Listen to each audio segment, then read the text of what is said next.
G-Boy News ಗೆ ಸ್ವಾಗತ.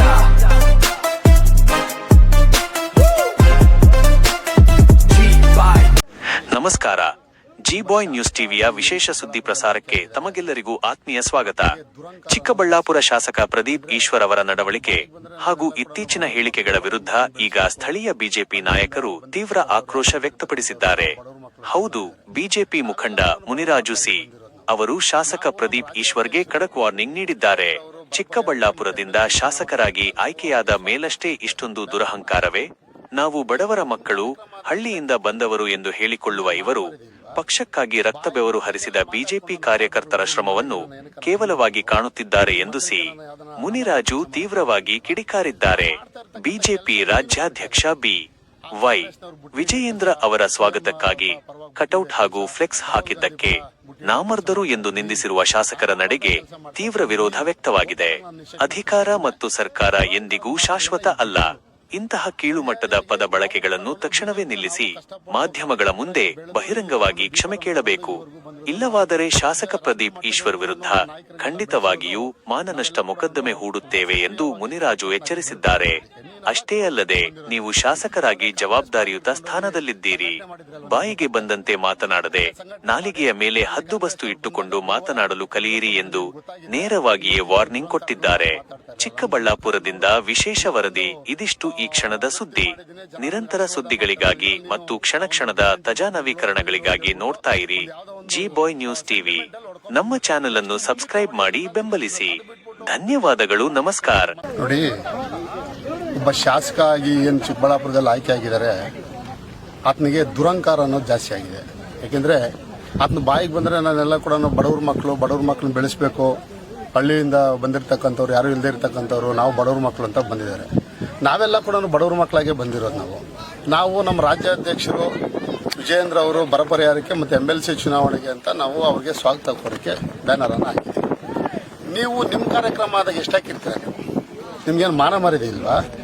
ಬಾಯಿಗೆ ಬಂದಂಗೆಲ್ಲ ಮಾತಾಡ್ಕೊಂಡು ನಾಮರ್ದಗಳು ಅಂದರೆ ನಿಮ್ಮ ಮನೆಗೆ ನಾನು ಏನಕ್ಕೆ ಬಂದಿದ್ದೀವ ನಾವು? ಇಲ್ಲ ನಿಮ್ಮ ಹತ್ರಕ್ಕೆ ನಾನು ಯಾವ್ದನ್ನ ನಾಮರ್ದ ಕೆಲಸ ಮಾಡೋಕ್ಕೆ ನಾನು ಬಂದಿದ್ದೀವ? ಆ ಮಾಡ್ತಾ ಇರ್ತಕ್ಕಂಥ ಕೆಲಸ ನೀನು ಮಾಡ್ತಾ ಇರೋದು. ಆ ಕಾಂಗ್ರೆಸ್ನವ್ರು ಬುಟ್ಟಿ ಹಿಡಿಯೋ ಕೆಲಸ, CM ಪರವಾಗಿ ಬುಟ್ಟಿ ಹಿಡಿಯೋ ಕೆಲಸ, ರಾಹುಲ್ ಗಾಂಧಿ ಪರ ಬುಟ್ಟಿ ಹಿಡಿಯೋ ಕೆಲಸ ಮಾಡ್ತಾ ಇರೋದು ನೀನು. ಆ ನಾಮರ್ದ ಕೆಲಸ ಮಾಡ್ತಾ ಇರ್ತಕ್ಕಂಥ ನೀನು. ಓಪನ್ ಆಗಿ ನಾನು ಸ್ಟೇಟ್ಮೆಂಟ್ ಕೊಡ್ತಾ ಇದ್ದೀನಿ. ಈ ದುರಂಕಾರದ ಮಾತುಗಳನ್ನು ಇಲ್ಲಿ ಬಿಟ್ಬಿಡು.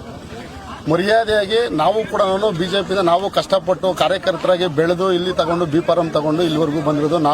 ರಾಜ್ಯ ಮಟ್ಟದವರೆಗೂ ನಮ್ಮ ನಾಯಕರುಗಳೆಲ್ಲ ಬೆಳೆಸಿರೋದು ನಾವೆಲ್ಲ ಕೂಡ ಒಬ್ಬ ಸಕ್ರಿಯವಾಗಿ ಕಾರ್ಯಕರ್ತನಾಗಿ ಬೆಳ್ಕೊಂಡ್ ಬಂದಿರೋದಕ್ಕೆ. ನೀನು ಅಲಕ್ ಪುಳಕ್ ಅಂತ ಬಂದಿರೋದು. ನೀನು ಯಾವುದೇ ಕಾಂಗ್ರೆಸ್ ಫ್ಲಾಗ್ ಹಿಡ್ಕೊಂಡೋಗಿ ಸಂಘಟನೆ ಮಾಡಿದ್ರಲ್ವ, ನಿನ್ಗೆ ಗೊತ್ತಾಗ್ತಾ ಇತ್ತು.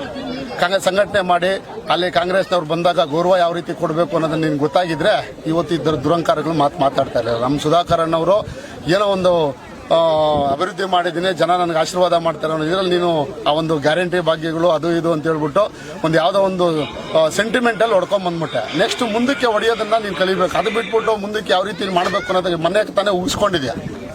ಮನೆ ತಾನೇ ಜನರು ಚಿಕ್ಕಬಳ್ಳಾಪುರದವ್ರ ಕೈಲೇ ಕೂಡ ಅಲ್ಲಿ ಎಷ್ಟು ಬೇಕೋ ಅಷ್ಟು ಒಗ್ದಿದ್ದಾರೆ, ಎಷ್ಟು ಬೇಕಾದ್ರೂ ನಿಮ್ಮ ಮಾನ ಮರ್ಯಾದೆ ತೆಗೆದಿದ್ದಾರೆ ಕುಮಾರಸ್ವಾಮಿ ವಿಚಾರಕ್ಕೆ ಬಂದಾಗ. ಇವತ್ತು ಕೂಡ ಮತ್ತೆ ನೀನು ಇವತ್ತು ಬಿಜೆಪಿಯವರು ನಾಮರ್ದಗಳು ಕಟ್ಬಿಟ್ಟಿದ್ದಾರೆ ಅಂದ್ರೆ ಏನರ್ಥ ಇದಕ್ಕೆ? ನಿಮ್ಮ ಮನೆ ಹತ್ರ ಏನಾದ್ರೂ ಬಂದಿದ್ದೀವ ನಾವು? ನಾಮರ್ದ ಕೆಲಸ ನೀನು ಮಾಡ್ತಾ ಇದ್ದೀವಿ, ನಾವು ಮಾಡ್ತಾ ಇದ್ದೀವ?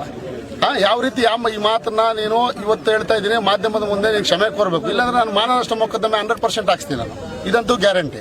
ಯಾಕಂದ್ರೆ ಇವತ್ತು ನಾಮರ್ದ ಅನ್ನೋ ಪದ ಬಳಕೆ ಮಾಡಿದ್ಯಲ್ಲ ನೀನು. ಎಲ್ಲಿ ಮಾಡಿರೋ ನಾಮರ್ದ ಕೆಲಸ ಎಲ್ಲಿ ಮಾಡಿದ್ದೀನಿ ನೋಡಿದ್ಯಾ ನೀನು?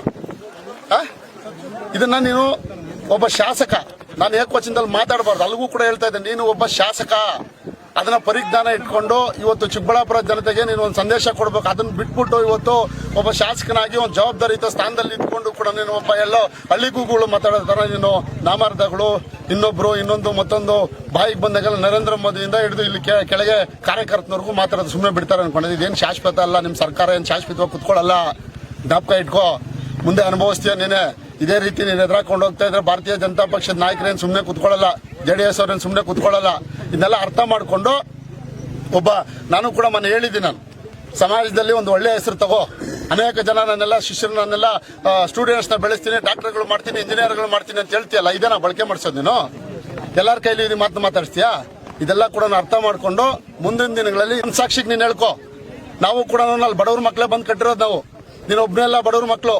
ನಾವು ಕೂಡ ಡಾಕ್ಟರ್ ಬಾಬಾ ಸಾಹೇಬ್ ಅಂಬೇಡ್ಕರ್ ಅನುಯಾಯಿಗಳೇ. ನಾವು ನಿನ್ ಫೋಟೋ ಹಿಡ್ಕೊಂಬಿಟ್ಟು ನೀನ್ ಒಬ್ಬನೇ ಬಿಲ್ಡಪ್ ತಗೊಳ್ಳೋದಲ್ಲ, ನೀನ್ ಬಂದ್ಬಿಟ್ಟಲ್ಲಿ ನಾವು ಕೂಡ ದಲಿತರ ಪರವಾಗಿ ಹೋರಾಟಗಳು ಮಾಡಿಕೊಂಡು ದಲಿತರ ಒಂದು ಶ್ರೇಯಭಿಲಾಷಿಯಾಗಿ ನಾವು ಕೆಲಸ ಮಾಡ್ತಾ ಇದ್ದೀವಿ. ನಾವು ಕೆಳಮಟ್ಟದಿಂದ ನಾವು ಬಂದಿರತಕ್ಕಂಥ ನಾವೆಲ್ಲ ಕೂಡ ಸುಮ್ನೆ ಬಂದು ಚಿಕ್ಕಬಳ್ಳಾಪುರದಲ್ಲಿ ಬ್ಯಾನರ್ ಕಟ್ಟಿಲ್ಲ. ನಾವು ಇಲ್ಲೆಲ್ಲ ಕೂಡ ಎಲ್ಲ ಕಷ್ಟಪಟ್ಟು ಪಕ್ಷನ ಬೆಳೆಸಿ ಕಾರ್ಯಕರ್ತರನ್ನು ಬೆಳೆಸಿ ಸೃಷ್ಟಿ ಮಾಡಿಕೊಂಡು ಅಭಿಮಾನಕ್ಕೋಸ್ಕರ ನಾವು ರಾಜ್ಯಾಧ್ಯಕ್ಷರಿಗೆ ನಾವು ಗೌರವ ಕೊಡೋಕೆ ನಾವು ಫ್ಲೆಕ್ಸನ್ ಹಾಕಿದ್ವಿ. ನಿನ್ ಕೈಲಾದ್ರೆ ಬ್ಯಾನ್ ಮಾಡಿಸು, ಬೇಡ ಅಂದವ್ರು ಯಾರು? ಮುಖ್ಯಮಂತ್ರಿಗಳಿಗೆ ಹೇಳ್ಬಿಟ್ಟು ಇಡೀ ರಾಜ್ಯದಲ್ಲಿ ಬ್ಯಾನ್ ಮಾಡಿಸು. ನಿಮ್ ಕಾರ್ಯಕ್ರಮ ಮಾಡಿದಾಗ ಮಾತ್ರ ನೀನು ಊರು ತುಂಬಾ ಫ್ಲೆಕ್ಸ್ ಹಾಕ್ಬೋದು. ನಮ್ ಕಾರ್ಯಕ್ರಮ ಮಾಡಿದಾಗ ನಾವು ಹಾಕ್ಬಾರ್ದು ಯಾರನ್ನು. ಅದನ್ನ ನೀನೆಲ್ಲ ಅರ್ಥ ಮಾಡ್ಕೊಬೇಕು. ಮುಂದೆ ನೀನೇನು ನೀನ್ ಸಭ್ಯ ಸಾಕ್ಷಿ ಅಂದ್ರೆ ನೀನ್ ಯಾಕೆ ಹಾಕ್ತೀಯ ಬ್ಯಾನರು? ಹಾಕ್ಬೇಡ, ಹೇಳು ಎಲ್ರಿಗೂ ಬ್ಯಾನ್ ಮಾಡಿಸು, ನಾವು ಹಾಕಲ್ಲ. ಅದನ್ನ ಬಿಟ್ಬಿಟ್ಟು ನೀನು ಬ್ಯಾನ್ ಮಾಡ್ಸಂಗಿದ್ರೆ ಅಧಿಕಾರ ಇದೆ, ನಿಮ್ ಸರ್ಕಾರ ಇದೆ, ಮುಖ್ಯಮಂತ್ರಿಗೆ ಹೇಳ್ಬಿಟ್ಟು ಇಡೀ ರಾಜ್ಯದಲ್ಲಿ ಅದನ್ನ ಯಾವ ರೀತಿ ಬ್ಯಾನ್ ಮಾಡಿಸ್ಬೇಕು ಹಂಗೆ ಮಾಡಿಸ್ಬೇಕು. ಅದ್ ಬಿಟ್ಬಿಟ್ಟು ನಾಮಾರ್ಧಗಳು ಹಾಕ್ಬಿಟ್ಟಿದ್ದಾರೆ ಅಂದ್ರೆ ನಿಮ್ಮ ಮನೆಯಲ್ಲಿ ಏನಾದ್ರು ಬಂದಿದ್ ಮಾಡಿದೀವ ನಾವು, ಇಲ್ಲ ನಿಮ್ಮ ಮನೆ ಹತ್ರ ನಾವೇನಾದ್ರು ಬಂದಿದೀವ? ಏನ್ ಮಾತಾಡ್ತಾರ ನೀನು? ಇದನ್ನ ಹುಷಾರ್, ಫಸ್ಟ್ ಅಂಡ್ ಲಾಸ್ಟ್. ನಾನೇ ನಿಜವಾಗ್ಲೂ ಹೇಳ್ತೀನಿ, ಇದೇ ರೀತಿ ಮಾಡಿದ್ರೆ ನಿಮ್ ಮನೆ ಮುಂದೆ ಬಂದು ಹೋರಾಟ ಮಾಡ್ತೀವಿ. ನಾನು ಕೂಡ ನಿಮ್ಮದೇ ಸಮುದಾಯದವನು, ನೇರವಾಗಿ ಹೇಳ್ತಾ ಇದ್ದೀನಿ. ನಿಮ್ ಸಮುದಾಯದವನಾಗಿ ಯಾಕೆ ಹೇಳ್ತಾ ಇದ್ದೀನಿ ಅಂದ್ರೆ, ಇವತ್ತು ನೀನು ಮಾತಾಡಿರ್ತಕ್ಕಂಥ ಮಾತು ನಾನು ಕೂಡ ಬ್ಯಾನರ್ ಕಟ್ಟಿದ್ದೀನಿ. ಅಲ್ಲಿ ಅರ್ಥ ಮಾಡ್ಕೊಬೇಕು. ನೀನು ಸಮಾಜಕ್ಕೆ ಯಾವ ರೀತಿ ಗೌರವ ಕೊಡಬೇಕು, ಸಮಾಜದಲ್ಲಿ ಯಾವ ರೀತಿ ಹೇಳಿಕೆಗಳು ಕೊಡಬೇಕು ಅನ್ನೋದನ್ನ ಮಾತನ್ನ ಪರಿಜ್ಞಾನ ಇಟ್ಕೊಂಡು ಅದ್ಭುತದಲ್ಲಿ ಇಟ್ಕೊಂಡು ಮಾತಾಡೋದನ್ನ ಕಲ್ತ್ಕೋ ಫಸ್ಟ್.